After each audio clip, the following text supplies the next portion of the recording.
All right. Hello all. It's Anni here. Long time no see. I haven't done for a while English live, so I decided that now it's good time.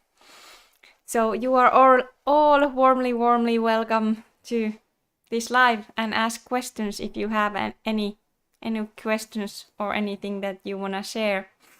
But first things first, I will check that everything works because I have had recently a little bit problems with this voice again. So you are all, but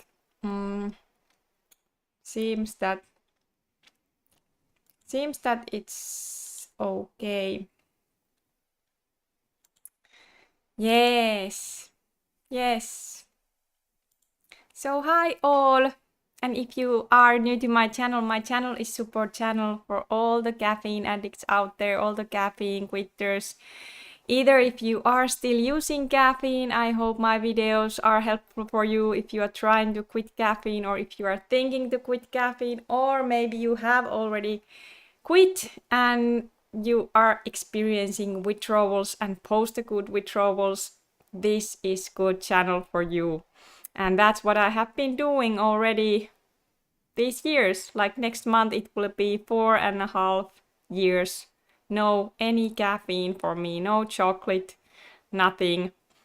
And like you know my story already, I don't want to repeat in every video what did happen to me and how I did end up this journey because you already know me, you know my story. If you don't know my story, watch my other videos too. There is plenty of them that I have done in my channel. I also have done many videos with my friend Mandy in my channel where we have shared all about this our quitting journey and about post-acute withdrawals and everything. So please check those out if you haven't.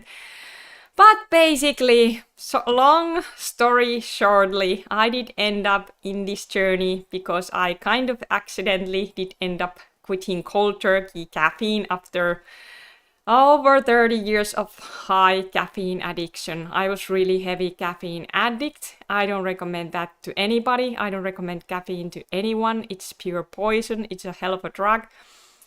So, what happened to me? I did end up having a very wild ride with all these post-acute withdrawals, which are the state when your body and the brain still keeps healing after addiction, which happened to some people, not everyone. And that also I have been like going through in my channel, those things that may be the reason why all of the people who quit caffeine don't end up having puffs, but some of us do. Same with benzos. If you are benzo quitter, you are also very much welcome to my channel because I know maybe this information can also help you, because I know many people unfortunately go through really long bind protracted benzo withdrawal after quitting benzos. So and it can be a wild ride too, and really hard ride for many. But basically, my main message is still and always have been that time is the healer, time is the cure. I don't offer any quick fixes. At least I didn't find any quick fixes in my journey. And yeah, so I'm doing good. I'm like last video that I made, I say that I'm like 90% healed, so I'm still in that state. I have my minor kinks still around my cycle and some tiredness, blahness here and there, but and also my short-term memory is still improving. But I'm just, guys, grateful for every day living my life, being functional, grateful not to have that high anxiety anymore. I don't have to think about that anymore. I'm just focusing like other things in my life now. I have motivation. My sleep is pretty good. I still wake up sometimes, but it's not like bad. I always can go back to the sleep. And I think the one of the most important thing that what comes to this my channel and sharing about these symptoms, this pause, is that because I always have been and wanting to be really honest what did come to my own journey, because I know many are like me going through this exact same symptoms and actually with same timeline as me, but there is not very many who wants to share this information in YouTube. So I think it's so important that I have been sharing this journey, like how it really can be for many people. It is a long journey. It's not just a few months, or not just even like 2 years. For many, it's actually much longer. And I think that's is the like the my main important message. If there is still some people watching this, and I know that there is, that you are still in your first year and you are not feeling that you are fully recovered, which means that you feel that your brain is still doing that rewiring. It can be that you have moments when you feel a little bit better, but then again, then you might feel that there is new symptoms coming. Maybe sometimes your anxiety is a little bit better, but then you experience all these physical symptoms more, which actually is part of this journey. It's kind of physical anxiety when our brain is rewiring.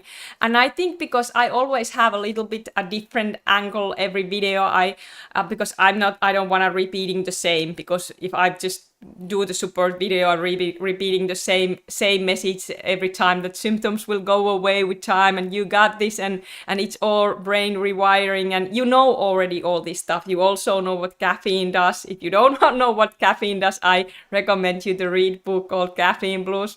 I did take the Caffeine Blues here in my computer, so I can actually today show you a few things in this book. I just thought that sometimes it's just good to, if there is a new people who doesn't know what caffeine does to our body and to our brain, I think sometimes it's good to, throw you some science. But basically, I'm here to reassurance you that you're gonna be just very fine and normal and healthy again, and your brain will heal.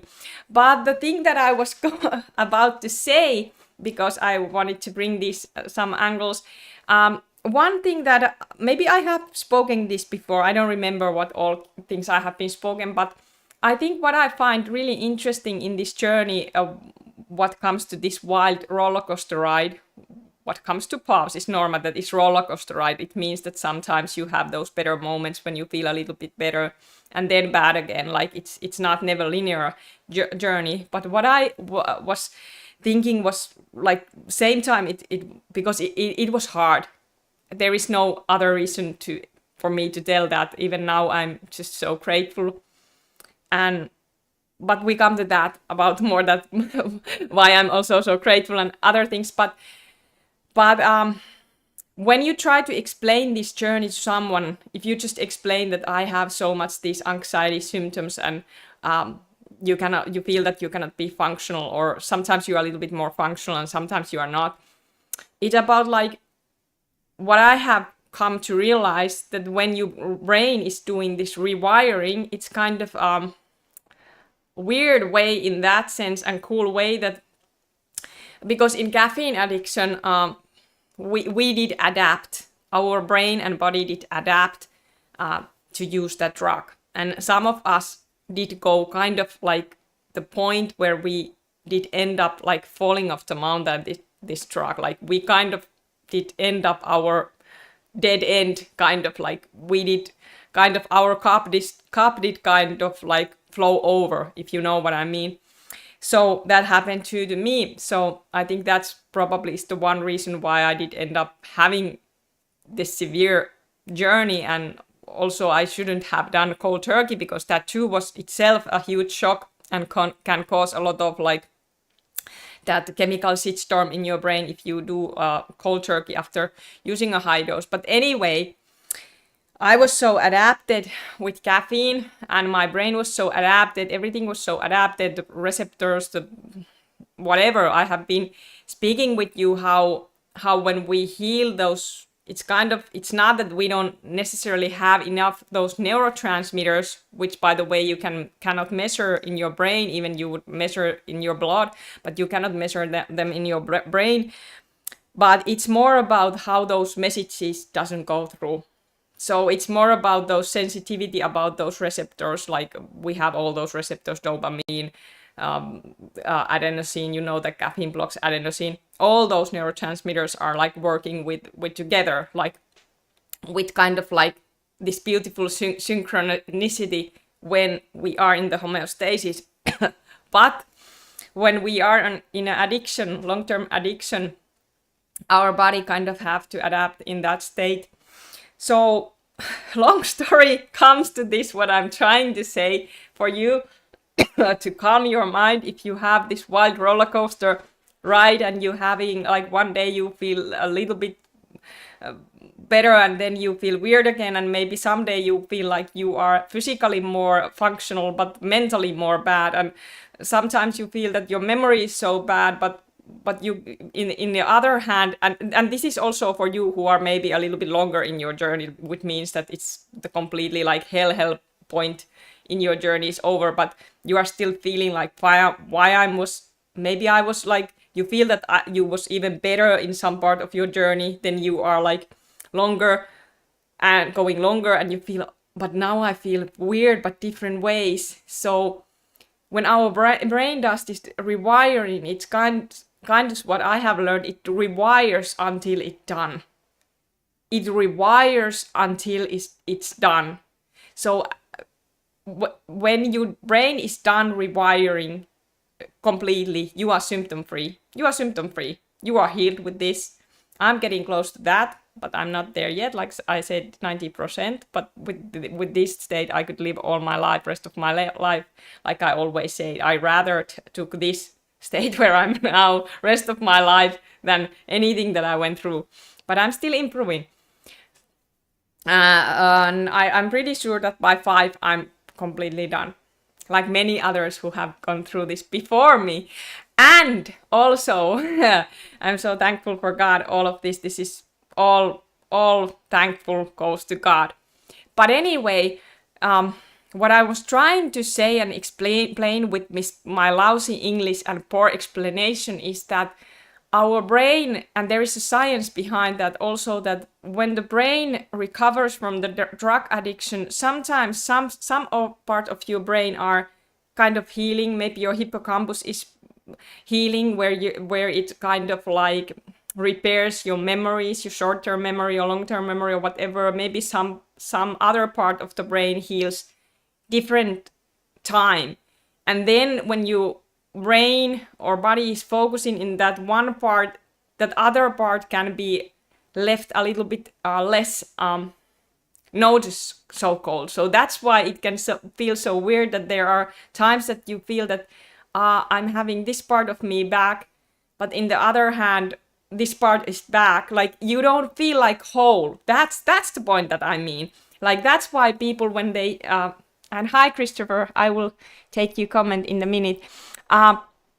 So that's why I hear people always explain me, like what I was also experienced the same, what you always say to me, that Anni, is this normal? I was a little bit better, but now I have this and this and this symptom, and now I feel that I'm going backsliding, I'm going back to the wave again, or something like that. But that's actually how the journey goes. So that's all healing. So you cannot in this trust like start to just focus, like don't focus too much on your symptom, just focus staying caffeine free and going forward, because I promise you when you come to the end, your symptoms will go away, and you will come to a place that you are just so much more functional that you don't actually have to you don't want to focus anymore to withdrawals. You want to focus on your life. But okay, now I will check your comment, Christopher. Hi there. Yeah, I've been going through a bit of a wave recently. Some earlier symptoms have returned, but it'll pass. Yes, Richard, it sure will pass. Happy to hear from you, and happy to hear that you are still caffeine free and going strong with that. Yeah, it's definitely it's normal. And same time, it's normal, but I know how frustrating it can be, because like we just want our life back. We just, in this journey, we just hope to be like living living a normal life without symptoms. And I definitely think that that should be like, that should be how we should live. Like, recently I have been noticing so much more young people, even like 10 years old, 9 years old, buying a lot of energy drinks, like so much. This energy drink industry is like growing and growing like hugely every month, more and more. Now they're actually being that kind of crazy thing that here in Finnish, I don't know, probably there is already have been this in America, but they are trying to put in gas station those energy drinks. What is that, like where you take soda? Normally, where you take soda, now they are putting energy drinks stuff in that, so kids can just like, you know, they take the energy drink straight from the soda machine, which is insane because that's just really, really dangerous. All the energy drinks anyway are dangerous, and so it just, you know what it is. But anyway, my point is that it is ups and downs, and like, because who those of you who have been watching my channel for a long time, I started to do videos pretty early on. If I'm truly honest, I wasn't ready to do any videos. I was just a mess, scared, didn't know what happened to me. I thought so many times that my brain was damaged. I thought that this cannot be like this, that I thought that there is something wrong with me, before I started to understand that this is actually all recovering from the caffeine addiction, and it's all pause and anxiety because of that. And you know that those videos that I made, like 16 months caffeine free and 20 months and all those 2 years, I always had my moments when I felt better, but I wasn't recovered. And then I had my 35 months wave. So what I want you to try to understand is, I always made there when I was beginning in this journey, I didn't have any of clue that this pause can last so long. So I just make the videos because that it kept me going. But you know how this is, that we learn through this journey, and sometimes I get the messages that people are just, no, it's not caffeine, and especially when I have been doing Finnish videos lately. I have been doing a lot of Finnish videos and trying to explain this caffeine stuff, but there is still a lot of people who don't believe that caffeine is dangerous, and they probably always will be, that they don't get it that what caffeine addiction can really do to people. I was 37 when I started this journey. Now I'm 41, so I understand this really well, that even 4 years, it's a long time going through symptoms and not never being like normal, and having this and that, and being in that roller coaster. So I know that it can be something really hard to understand, because not everyone, of course, not is having this stuff. But those of you who are there now having POFs and still going through this, I just want to reassure you that there is nothing wrong with you, anything except these POFs, that that they will go away. And then another question, how do you know that it's all from caffeine? Well, for me, this started after I quit caffeine. All this stuff started. But the bonus was, of course, that I have get rid of the things that I did have while I was on caffeine, like OCD, anxiety, those are all gone. So only good benefits I have had. Hi, Benz.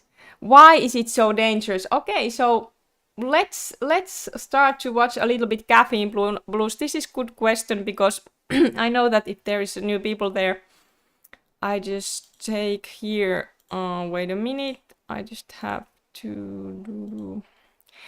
I think we're gonna start to look this chapter 3, because this is a good chapter to just get you information like caffeine and your body, what caffeine actually does to your body. Yes, Richard said, I've been seeing a lot of these energy drinks too. They are everywhere. Yes, Christopher, they are. What else? Yeah, I have way less anxiety now at 2.5 years. Yes, it will go lesson and lesson for sure. And everyone is a little bit different what comes to like those windows and waves, and like some people they don't really have windows until it starts to get better, and some of us we do have more windows and waves. So it's individual what comes to how we kind of do heal, but we do heal. So okay, so for your question, Ben, I want to just show a few things like from here. So let's go. I think so. This is the liver, medicine cabinet, weight loss, adenosine receptors, the stress response.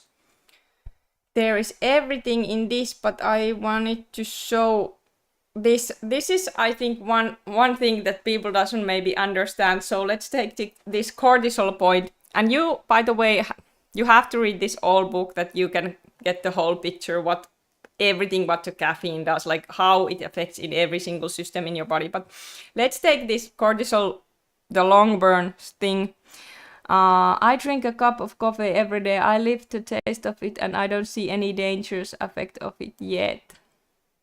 Yes, well, that's really good that you don't have any side effects. But I also wanna say to you that it's really good that you are watching this, so you will have the information, because I wish that would have had this long time ago. And maybe one like encouraging thing for you, because if you don't have yet really problems, this could be a really good place to you to stop, because only after you stop caffeine completely you really see how it has been affecting your body.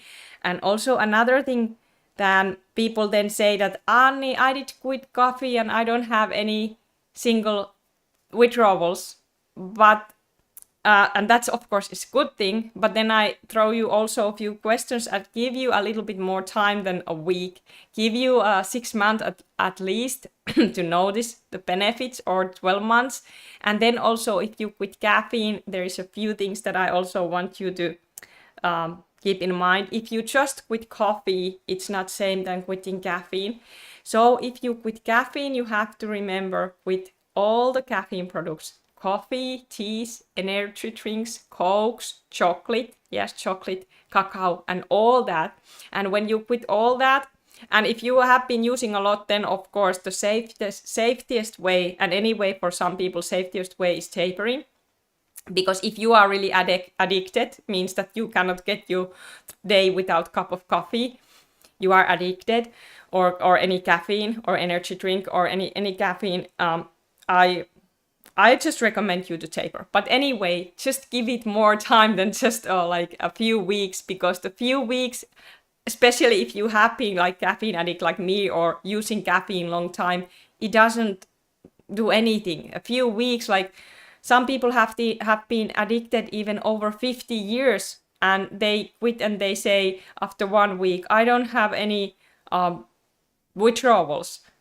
But it can be that your body haven't even started to detox in that 1 week. If you have been using over 50 years heavily coffee and caffeine, it can really take a longer time before your body fully detox and heals. Okay, but let's go to the information.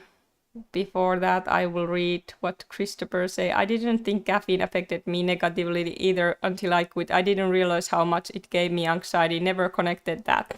Yes, thank you, Christopher, for saying, because I was still the same. I was just living my life, very busy life, exercising, doing all kind of stuff. But after I quit, I actually did realize, of course, it was really, really hard shock for me that can caffeine really do that, and why I'm not normal, and why all this happened to me and all that. But now when I'm like really feeling like myself, like who I actually see all the things that caffeine affected me so clearly. But those were kind of things that I was so used to. I never had this so clear-headed state that I'm heading now most of the time, that I was just always having my coffee and having my caffeine fix, and I was just, always in that high cortisol, and we're gonna go there, high cortisol stress state. I was just thinking that that was my normal state, but just not trying to force you to quit, of course, but just, think about it. Think about this, and maybe one day you can try, or maybe try some months even, because that cannot harm you. You can always go back, but what I do recommend to even try some point. Okay, thank you. However, I drink coffee for the taste, not for the effect of caffeine.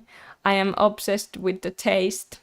Yeah, but maybe you can find also some kind of I don't know, some people like the chicory drink or some kind of replacement. I'm sure that if you will quit and you see the benefits, maybe your energy levels will rise up and you just feel more refreshed. Because like I said, not everyone is gonna having long withdrawals and pause, of course. So you can just maybe get the benefits more sooner, or maybe you just have 2 weeks of headaches and short withdrawals. Who knows? But you cannot know before you quit. So that's why I do recommend to do that experiment.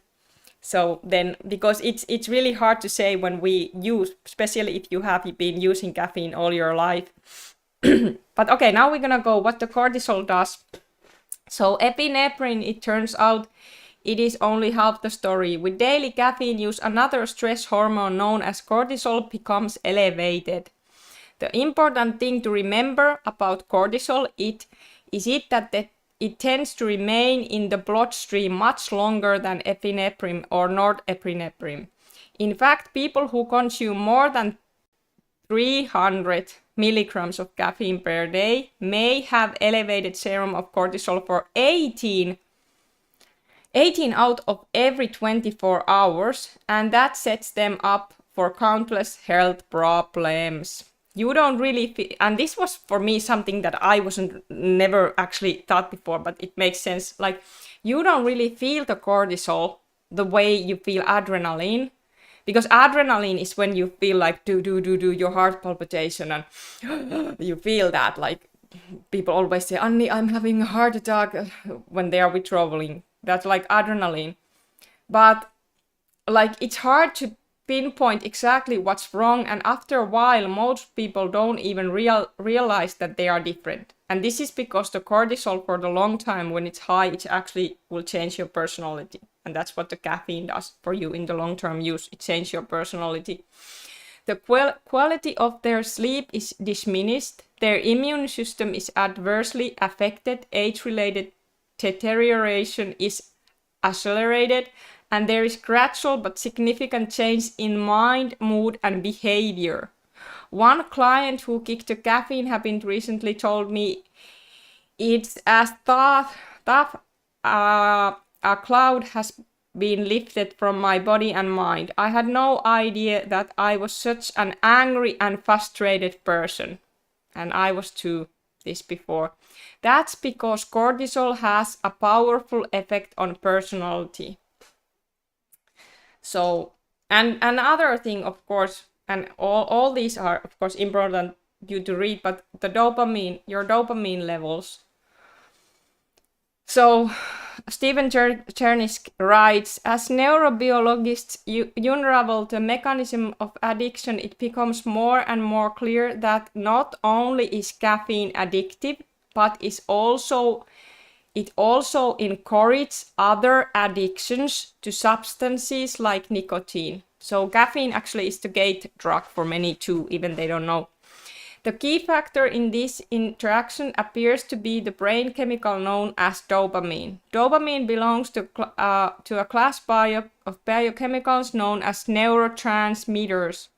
As the name implies, these remarkable substances produced by the brain and nervous system help to control transmission of information from neuron to neuron. And this is something that doesn't work for us who have pause before it starts to work, the information, what comes from neuron to neuron. Some neurotransmitters called excitatory neurotransmitters speed up this information exchange. Inhibitory neurotransmitters slows neuron firing.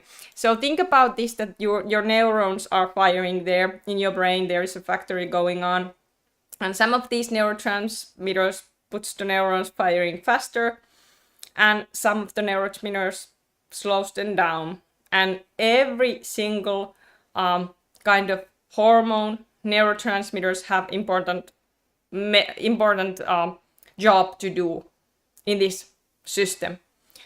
But when you take caffeine, it starts to kind of fire those excitatory neurotransmitters, and it interrupts those neurotransmitters which should be slower you down.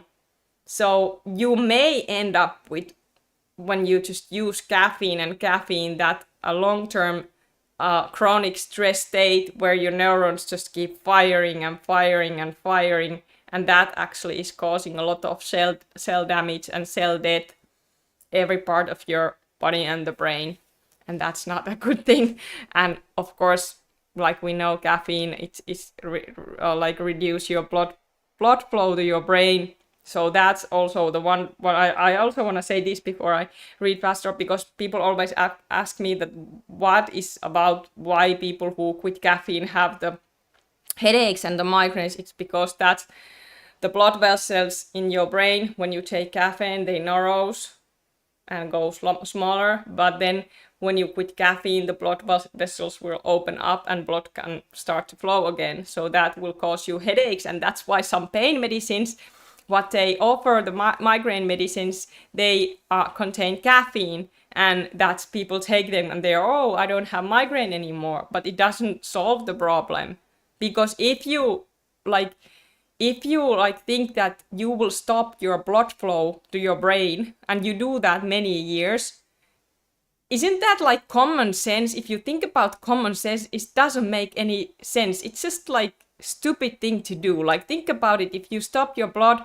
flow to your brain doesn't get enough oxygen, your brain doesn't get out enough nutrients, and your body either, like, it just, for me now, when I see it so clearly, for common sense, I just think that caffeine is just poison that nobody shouldn't touch. But okay, I will take your comments now before I read further. Okei, and Jarko Törmänen. Heippa Jarko! Tervetuloa. And Yuppi Star, caffeine affects almost all functions of the body. The body is under permanent stress. The fight or flight mode is normal state under caffeine. Yes, and the dizziness because of the altered blood flow. Yes, Christopher. Yes, indeed, the dizziness comes from that too. Yeah, thank you. So okay, so where we were, we were in those neurotransmitters. Like, some neurotransmitters, like I said, call it excitatory neurotransmitters, speed up this information change. Inhibitory neurotransmitters slows neuron firing. But these biochemicals do not merely control the speed of the brain, they also affect, some would even say, determine our feelings. They are therefore a powerful influence on behavior. Dopamine is associated with a feelings of pleasure and elation, and scientists now believe that all addiction involves the ability of substance to raise dopamine levels in the brain. Some substances like amphetamines do this by stimulating the brain to release greater amounts of dopamine, while cocaine and other blocks the brain's ability to clear dopamine from nerve endings. Okay, so there is kind of two ways how it can happen. But either way, greater amount of dopamine are available to stimulate receptor sites in the brain, thus producing the drug high.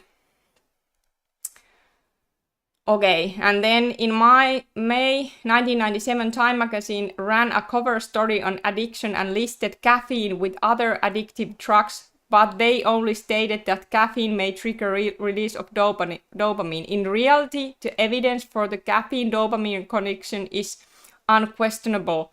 A decade ago, scientists confirmed that caffeine raises dopamine levels. One study even noted that the mechanism by which this occurs is similar to that observed during amphetamine administration.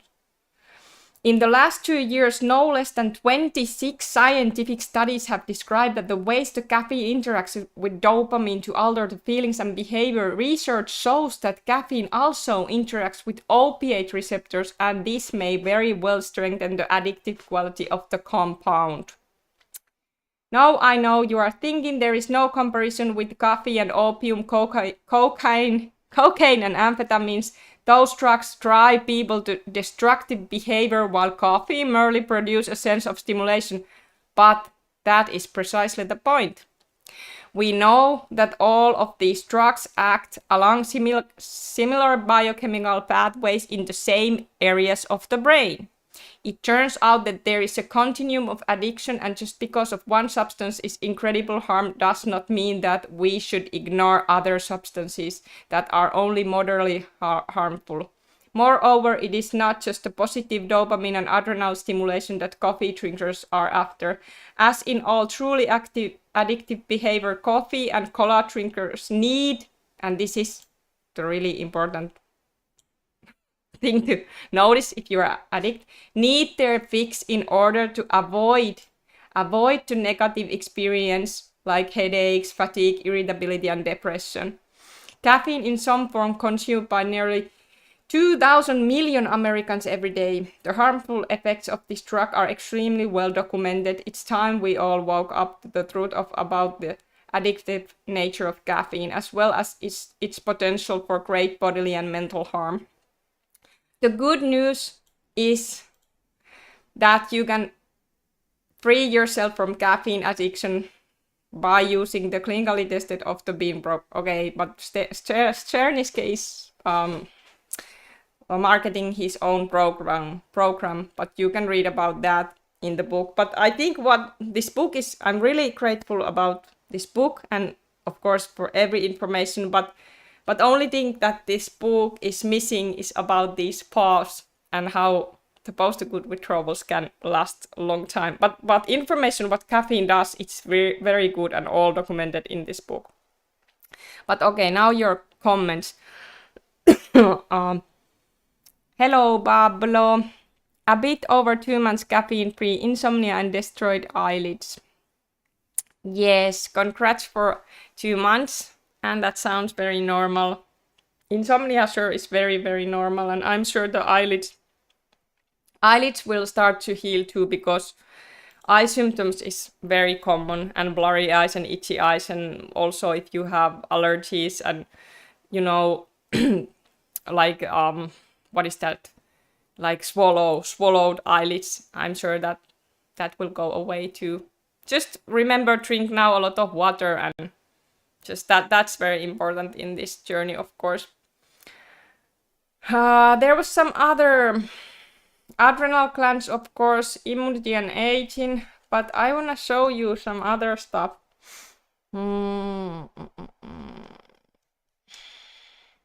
Sleep, we know all.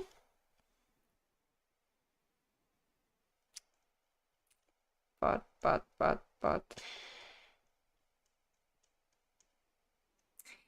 the caffeine and the brain.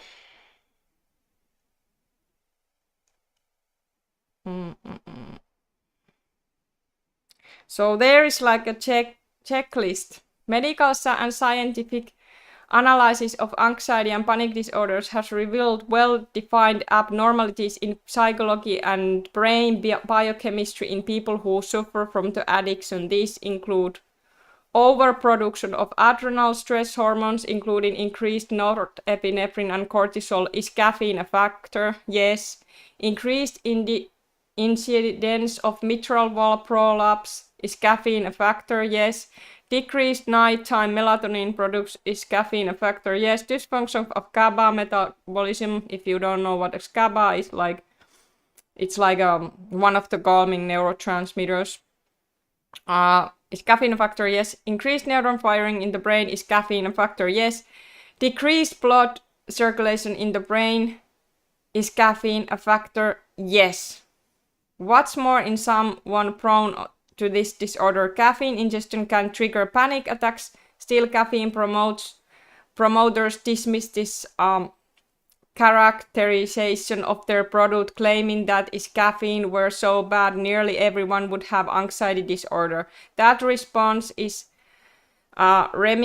reminiscent of the cigarette makers who until recently defended their product by stating if cigarettes are so bad every smoker would get cancer. Of course not every smoker gets cancer and not every caffeine user has panic attacks, but it is important to understand that there is a continuum of effects. Everyone who smokes is destroying lungs tissues and in many cases that will progress to cancer. Likewise, everyone who abuses caffeine is harming his or her nervous system, and in many cases that will progress to anxiety and perhaps panic attacks. And actually many people have panic attacks after they quit. Like for me, I didn't have panic attacks while I was using caffeine, but then after I cold turkeyed, and it took a little while before my symptoms really kicked in, and before the really high anxiety kicked in, and then I started to have panic attacks. But now I don't have any of that. Haven't had long time. I don't actually remember when I did have the last time panic attack, but that's how we do forget and anxiety goes away. But check out this book, definitely Caffeine Blues, if you are completely new to this information. Like there is a lot of stuff here, and this is also like something that some people say that, but Anni, I'm not depressed, or I drink caffeine, I'm not depressed. So if you are a coffee drinker, you may think, well, I drink coffee and I'm not depressed. It's necessary to state again that everyone is different, and also depression can be quite subtle. Throughout this book, I am suggesting you that you will never know the full effect of the drug is having on you until you experience what life is like caffeine-free. Like I say, you have to try, then you know.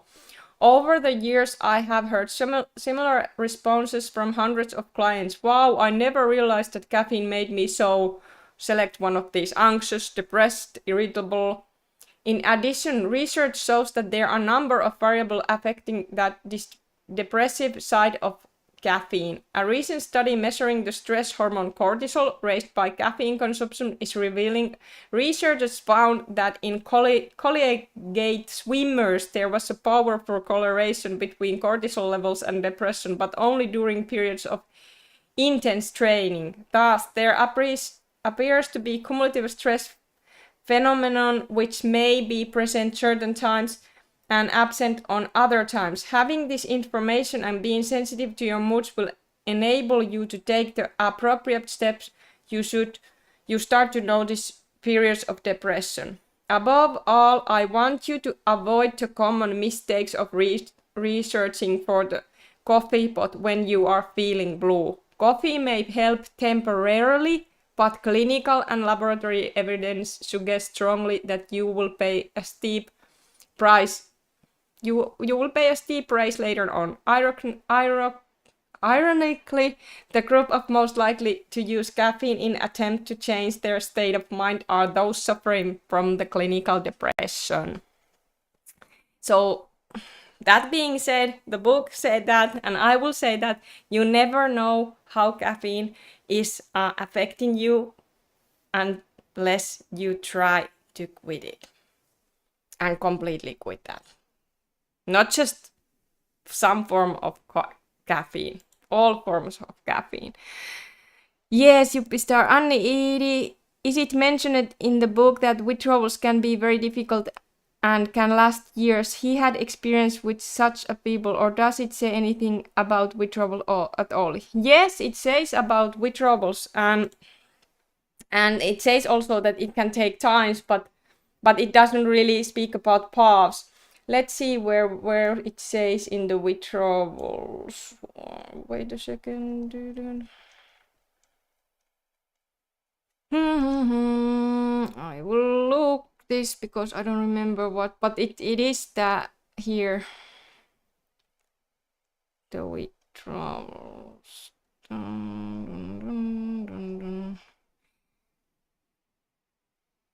And there is also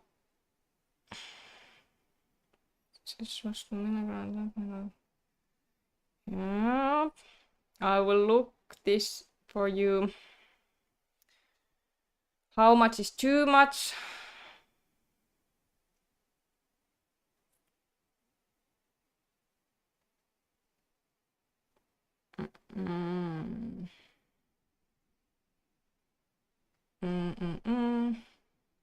There is this what contains what, like there is like if you don't know how much caffeine is in like chocolate or energy drinks or tea, you can check this list. There is a good list about how many milligrams in what.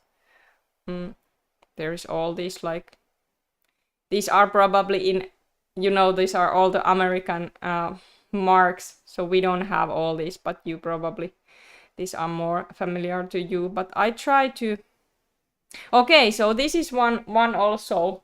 There is this like caffeineism is a state of a chronic toxicity resulting from excess caffeine consumption. Caffeineism usually combines physical addiction with a wide range of debilitating effects, most notably anxiety, irritability, mood swings, sleep disturbance, depression, and fatigue. Use your total daily caffeine intake from the previous page to determine if you are a victim of caffeineism. And the book says this, okay? So if your caffeine content is less than 100 milligrams per day, it is highly unlikely that you are a caffeine addict. If your total is between 100 and 300 milligrams per day, you are in the danger zone. Disruption of the sleep patterns begins in this level, and the certain heart disease risk factors may be increased. If your total is 300 to 600 milligrams per day, you are undoubtedly experiencing some degree of mental and physical addiction to the caffeine. Research shows that almost 200% increase of risk of ulcers and fibrosis disease at this level. Intake of 600 to 900 milligrams per day indicates almost certain addiction. At this level, your mood and energy levels are severely affected. Research suggests that your risk of heart attack may be twice that non-caffeine user. If you are a premenopausal woman, your chance of maintaining optimal iron levels is slim. And then there is where I was at 900 milligrams or more per day. You are caffeine addict, hook, line, and sinker. At this level of dependency, all heart disease risk factors are significantly increased, as are the risk for stroke, psychological disorder, and gastrointestinal disease. And notice this, you may need medical help to kick the habit. I sure have needed that, but what is the medical help? They just want to put you in pills. I didn't want that. Like even I was like a really like severe mental illness patient when I quit. I was just a mess. Like just ever didn't experience like that. Never. I didn't even know that it's possible to experience symptoms like that. But like this is the problem. But this is really didn't say about the withdrawals yet, so I'm trying to get there. But this is something that you can sometimes, if you are still a caffeine user, like I know many of you are still, maybe do this list, ask these questions. Do you experience any of these following on recurrent, frequent basis? And you answer yes or no. There is a lot of like this. Do you experience energy swings or periods of fatigue during the day? Mood swings, periods of depression during the day, headaches, gastrointestinal distress, cramping, diarrhea. I think that many people are experiencing, many caffeine addicts are experiencing this, but they are just not, thinking about them because they maybe, these are not maybe something that will interrupt your daily life so much that because you have your caffeine fix, you just you can see that you have anxiousness, anxiety, but nothing that would stop you keep going. So just pay attention with these. But anyway, we try to go in there what Caffeine Blues says about the withdrawals. Okay, that's one part. Withdrawal. Reducing those dose of or stopping the drug altogether produces well-defined symptoms which may include headache, depression, profound fatigue, irritability, disorientation, increased muscle tension, nausea, vomiting. 94% of the caffeine-dependent subjects experienced some of these withdrawal symptoms. Dependence. Research defined dependence are consuming the beverage despite knowledge of a persistent or recurrent physical or physiological problem that is likely to have been caused or exacerbated by caffeine. 94% of caffeine-dependent subjects experience this behavior. Tolerance. There is also the body develops a tolerance for caffeine so that greater amounts are required to produce the same levels of stimulation. 75% of the caffeine-dependent group reported tolerance. And there is also about this state, what I always speak about, which is caffeineism, and which leads you, well, I can read you this.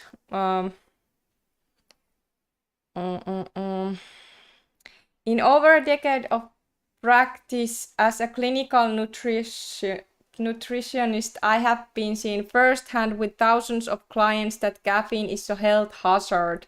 Anxiety, muscle aches, PMS, headaches, heartburn, insomnia, and irritability are the most common symptoms, and they can usually be lessened or eliminated simply by avoiding caffeine. That's a good news for most people. However, if that's all caffeine has done to you're lucky. Others are not so fortunate, like the woman whose baby was born with the heart deficit because no one told her to avoid caffeine during pregnancy, or the man who underwent the 3 surgical operations and nearly had his stomach removed because his ulcers was not to heal. No one told me him to avoid coffee. And what about people misdiagnosed as a neurotic or even psychotic who spent years and small fortunes in psychotherapy, all because no one asked them about their caffeine intake?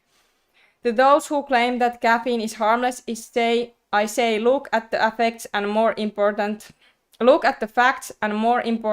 at your life. Your health is your most valuable possession and life is short. I'm convinced that to enjoy life is the fullest, we must maintain health on 3 levels: physical, mental, emotional.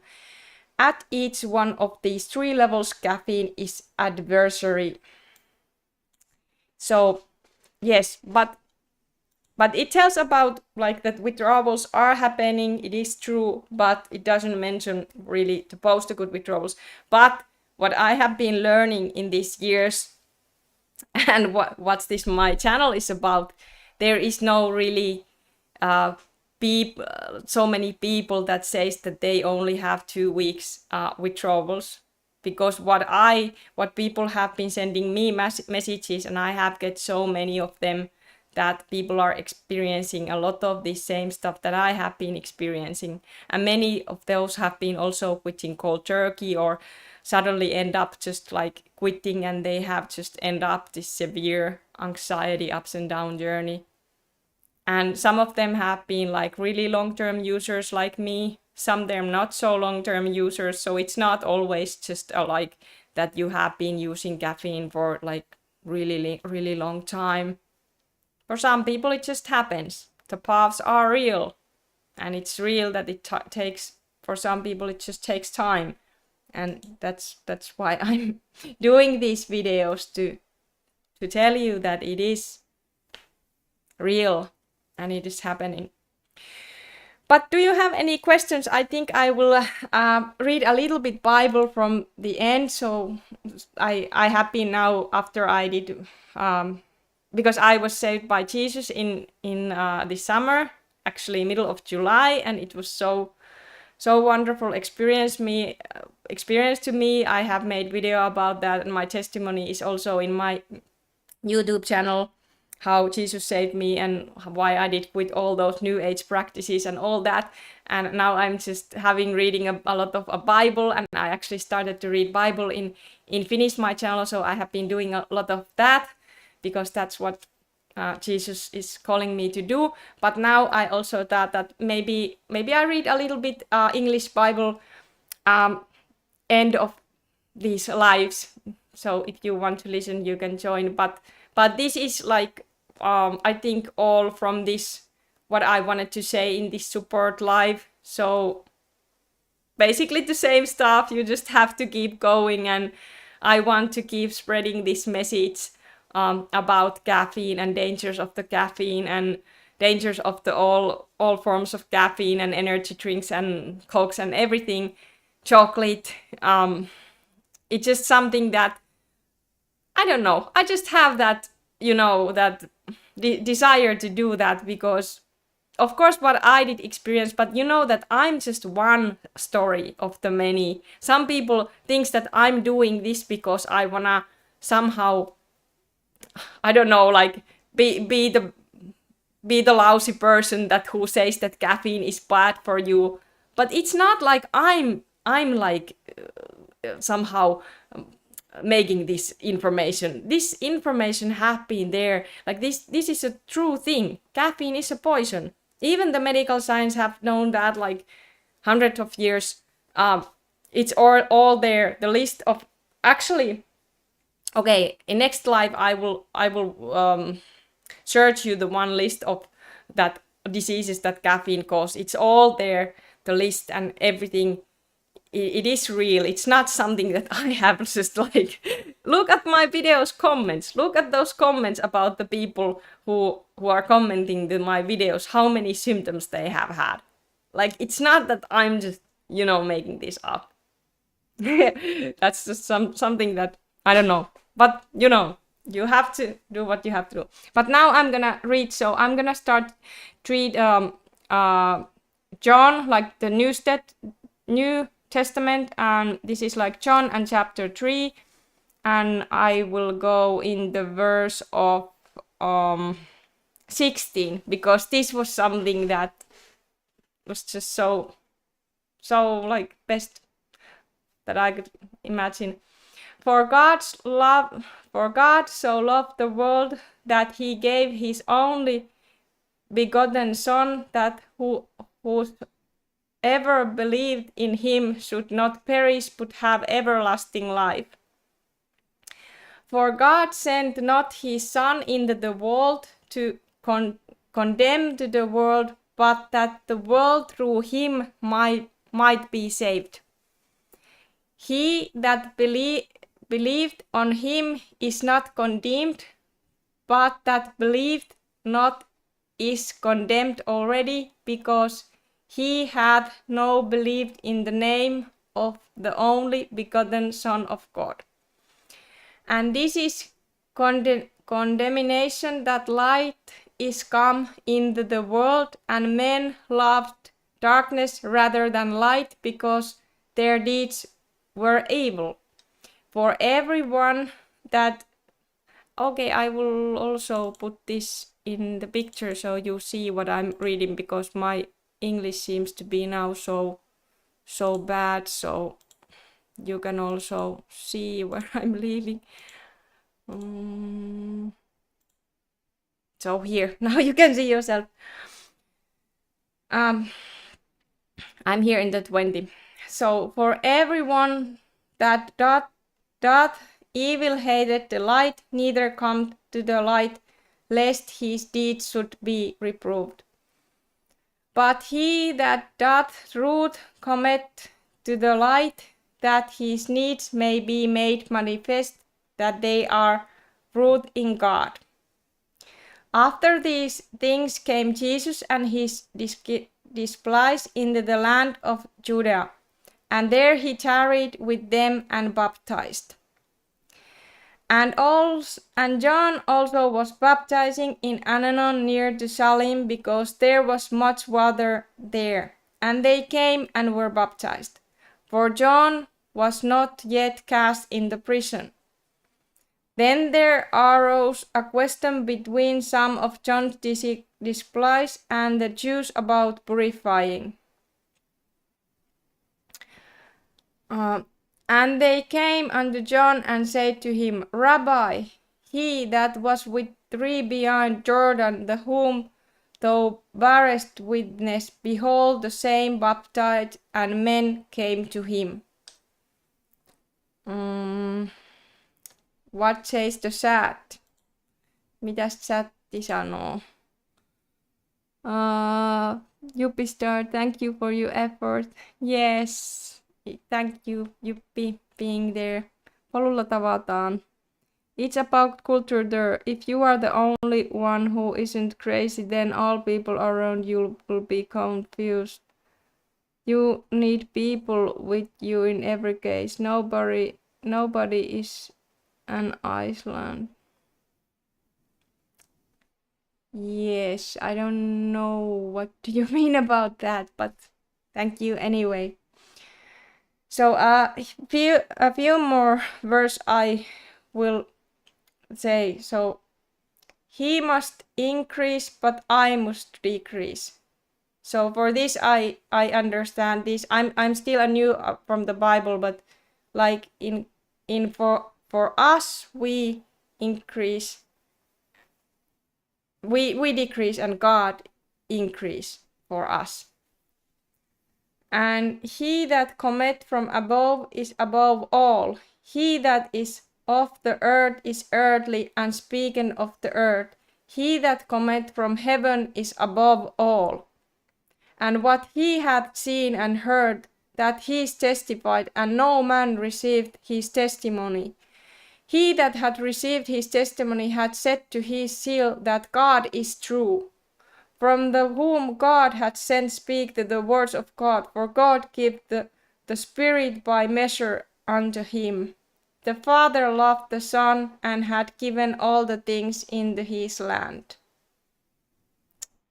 Yes, I just wanted to take a few verses because I'm just loving reading the Bible and the Word, and it just speaks to me.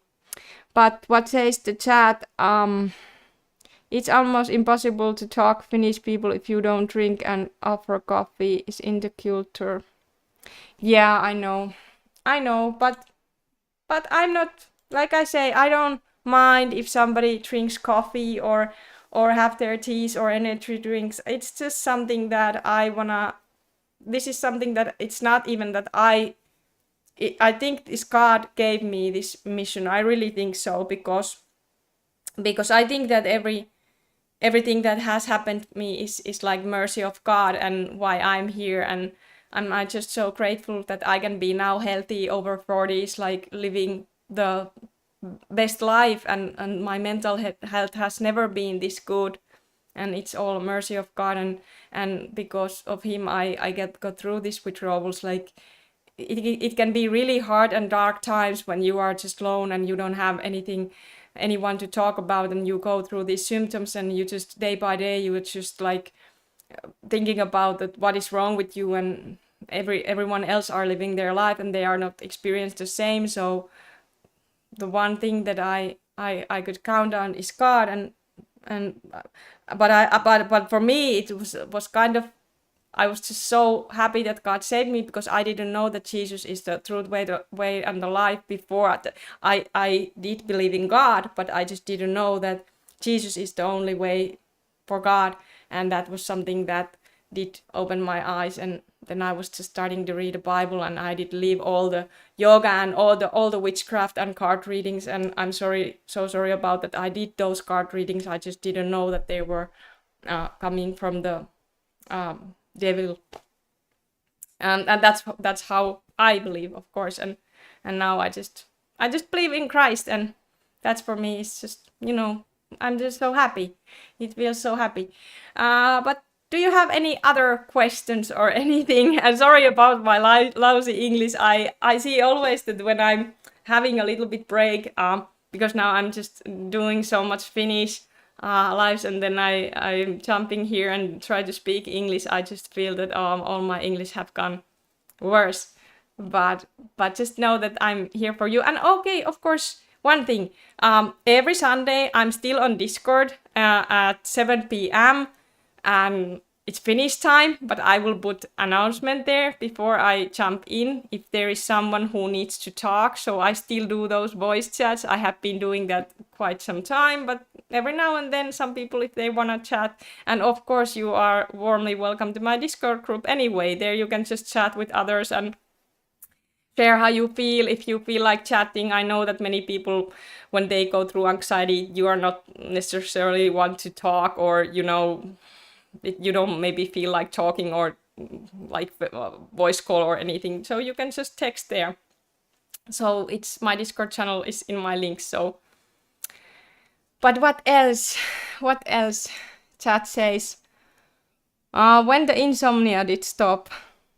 Oh, Pablo, my insomnia was really long. I did have that like severe, like all my journey. It was ups and downs.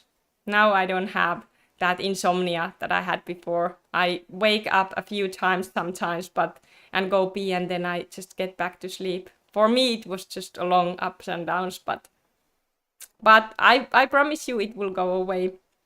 Hey Josh, will Christ ever reveal something to me or gives me some sign? Feeling hopeless 24/7. Yeah, Josh, now 24 without snuff also. 24-hour. Yes, very good. You are just doing so amazing work there. And I'm sure that God is with you. It is with us even when I think that even Jesus, he loves us so much that he goes through withdrawals with us. Even I know we don't feel like that, because we don't, when you are withdrawing and having that tons of anxiety and that, that terror in your head, and it's just all that doom and gloom, and it's horrifying because you don't have any motivation and desire and all that. But it's like in those moments, it's just we are not connected with God, because we are just not connected to ourselves. We are just so bad, and that's why we are just like desire to go to other addictions or other stuff. Like I was going into witchcraft, like those cards and stuff, because, and even you said you said that those things are bullshit, and I'm so grateful that you commented that, because I was even blind. I couldn't even see that, and that's, I think, the one thing that what anxiety can do sometimes. It's just we don't just feel the connection with God, but it doesn't mean that God is not there. It is there. God is always with us, but it's just that we don't, in that moment, we don't feel that. But I think we should always lean on God and lean on God, because God is something. God is the everything, like responsible to everything. Like we can always lean on God. But if we just lean on ourselves, we are just so weak. At least I'm so weak. My personality is so weak that with my own, if I wouldn't have any, like if I wouldn't believe God or I wouldn't have God, I know that my personality is just so addictive personality. So that's why I'm just so happy that there is something that I can lean on and now stay sober. What is, my studies are going to shit also. I'm very close to jumping off them, but my brain isn't able to comprehend the shit they're trying to learn. I feel like there's always something in the way and I will never get through ever. But you will. Just you will. And I can definitely I feel you how you feel about studying, because for me, my head was just I was just so dumb during the withdrawals. I thought that I couldn't even read a single book. Sometimes when I was in a bus, I felt that I couldn't even read the sign of the rose. I was just like, oh, what? But I was so dizzy. I was so disconnected, and I always felt so dumb. I was even embarrassed to do these videos like early on.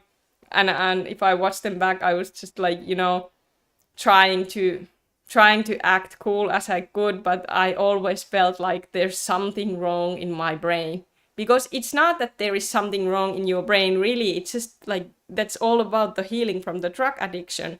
It's not that we are born dumb, or like you could learn before, you was able to learn and study before this. It's just now it's temporary state. Now you can't temporarily, you cannot study, but you will, and then your brain works better than if you would be going in the drug addiction. Even now you probably can think that I rather take the drug addiction because I said to me many times in the withdrawals that I rather would take back to my caffeine drug addiction. At least I was functional, but I wouldn't want to do that ever anymore, because if we would continue the drug addiction, and when we go older, we can have Alzheimer, all kind of memory diseases, because drugs are affecting our brain and our hippocampus and our memory and everything. So you don't want to do that. You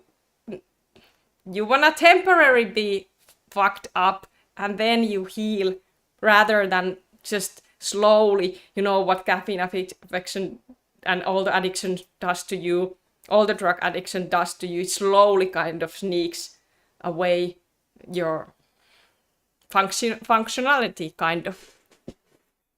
So you cannot be the best version of you, kind of. Yeah, I feel damaged and broken, but I'm tired of feeling it.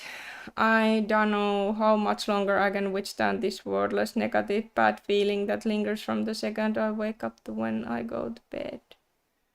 Yeah, but just think about that.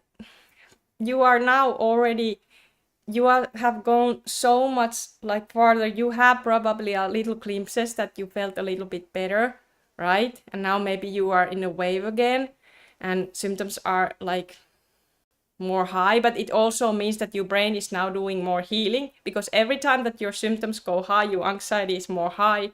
You feel that terror going on all day long. It also means that your brain is doing a lot of that rewiring. So you just have to keep going and remember how it was like on drugs. It may give you some high, but it's not something that you wanna do. You are just doing so good work. I'm just so happy that you have been staying free, and I'm sure that slowly you will quit the nicotine. Don't worry about that. You have quit so many drugs already, so don't worry about if you cannot now quit the nicotine. You will quit that when you are farther, if you can, because it's just so think about that. Even the nicotine for you doesn't necessarily, it won't be hard to quit, because you already have to quit the hardest ones, and just give yourself time and try to not go back to those drugs that you have already quit. I wouldn't be so worried about that nicotine now, because you are doing so great work with quitting other drugs. What you start is that your new guarded dog behind you looks scary. Yeah, this is a Rekku dog. Yeah, but I have my old dog still. It's just not here. This is this is the Rekku. I'm Rekku. Quit drugs, quit caffeine. But yeah, I did buy this one store because my own dog is a little bit, I don't know, he's just a pit bull who doesn't always like to hug, so this dog likes to hugs. Frikka has already bite a little bit this, my real dog. But yeah, this is my mascot. But anyway, so just, what do you say? I've been so extremely tired and depressed that I felt I had to quit nicotine too. Yes. Well, that's so good if you are deciding to quit that now. And that's, of course, it will be so good for your healing journey if you just can quit that too.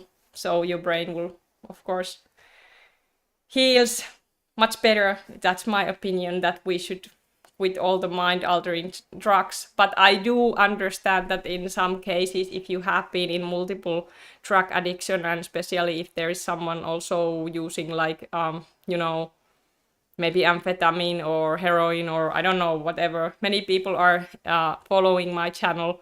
So then of course you need to do what you need to do if you cannot quit all the drugs at once.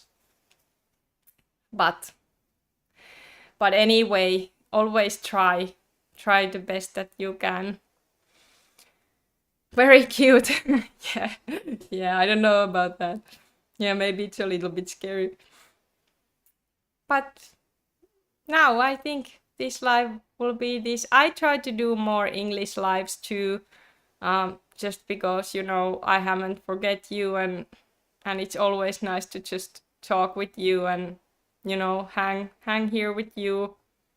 Just know that one day this all for YouTube will be over and you are just living your life, you are traveling, you are doing all the things that you couldn't do when you were having anxiety. Try to focus on that, like that is like your goal, where you are going. And what I can like reassurance you, that nobody will stay this state where many of you are now having high anxiety. It's not gonna last, or whatever symptom you have, it's not gonna last.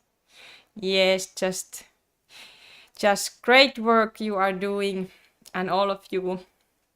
So have a nice evening and see you another time, and see you on Discord also.